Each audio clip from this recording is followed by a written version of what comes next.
En Seine-Saint-Denis, c'est le délabrement des lycées que dénoncent élèves et professeurs. Depuis maintenant 4 semaines, une grève a démarré fin février. L'état de certains bâtiments n'est clairement pas compatible avec une scolarité normale. En Ile-de-France, un établissement sur 3 est considéré comme vétuste. Regardez cette enquête signée ce soir François-Xavier Ménage et Olivier Cresta. Ces photos ont été prises ces derniers jours dans des lycées de Seine-Saint-Denis, dans des établissements vétustes, où même les volets ne fonctionnent plus et les portes des toilettes sont hors d'usage.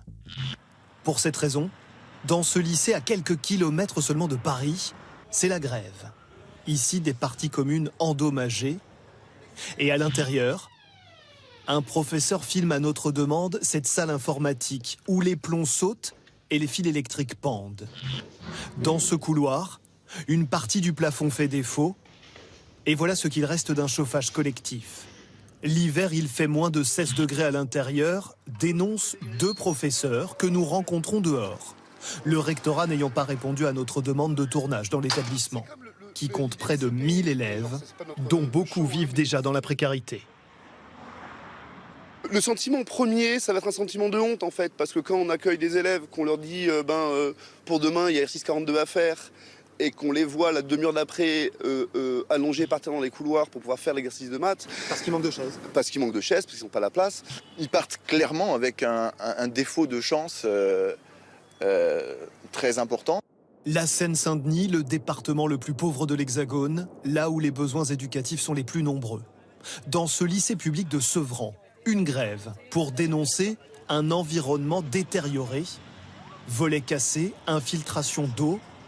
Et dans cette vidéo, tournée également à notre demande, des seaux à l'entrée quand il pleut. Conséquence, les blocages se multiplient.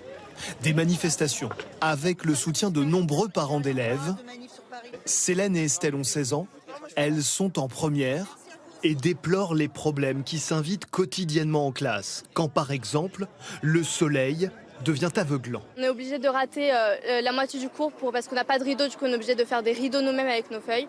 En fait, on fait que d'être en retard, on fait que d'être délaissé par tout le monde et au bout d'un moment ça énerve et on est triste parce que nous aussi on veut avoir les mêmes chances que les autres. En première ligne dans ce mouvement, cette professeure de français qui enseigne à Sevran depuis 5 ans. Elle a étudié dans la capitale et parle d'un 2 poids 2 mesures. J'ai fait ma scolarité dans des vieux établissements, du coup des lycées qui datent du 19e siècle. Il pleuvait pas à l'intérieur. Là, on est dans un lycée qui date des années 90, le lycée est plus jeune que moi. Il pleut à l'intérieur, alors ce qui est certain, ce que moi je peux observer de mon poste d'enseignante, c'est que ça abîme la relation des élèves à l'État. De faire la mission de service public dans un bâtiment qui n'est pas étanche, dans lequel il pleut, mais on est où en fait ? Pour créer un électrochoc, professeurs et élèves ont réalisé ensemble une vidéo déjà vue plus de 2 millions de fois. Je suis élève à Blaise-Saint-Drars, bien évidemment que le chauffage ne fonctionne pas.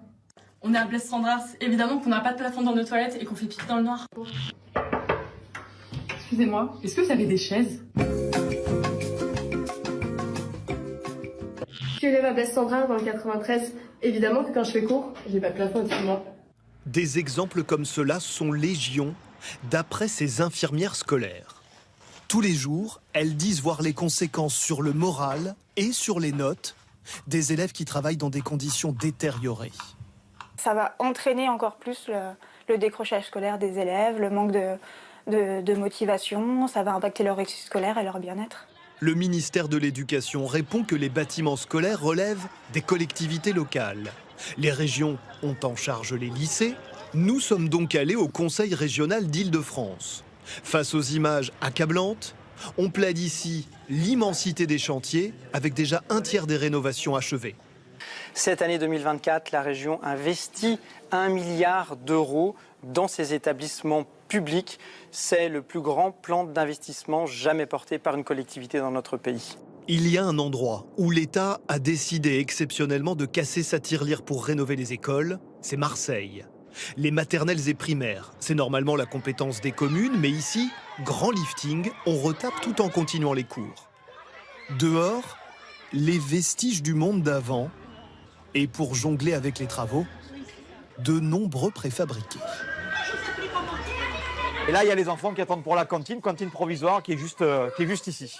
Un casse-tête côté organisation, mais pour la bonne cause, car dès septembre prochain, à la place de ce chantier qui a coûté des millions d'euros, Il y aura une vingtaine de salles de classe, flambant neuves. Mais il faut mettre les vitrages semaine prochaine. Semaine prochaine. Voilà. Ok. Là, on a tout le bardage.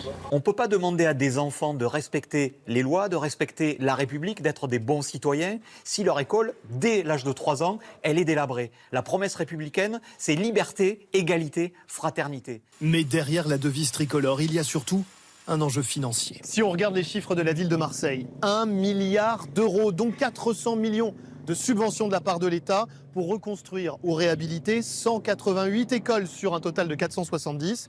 L'État dit que ce sont des efforts sans précédent et beaucoup de communes aimeraient les mêmes dotations. Dans la cité phocéenne, 15 écoles seront livrées cette année, entièrement réhabilitées.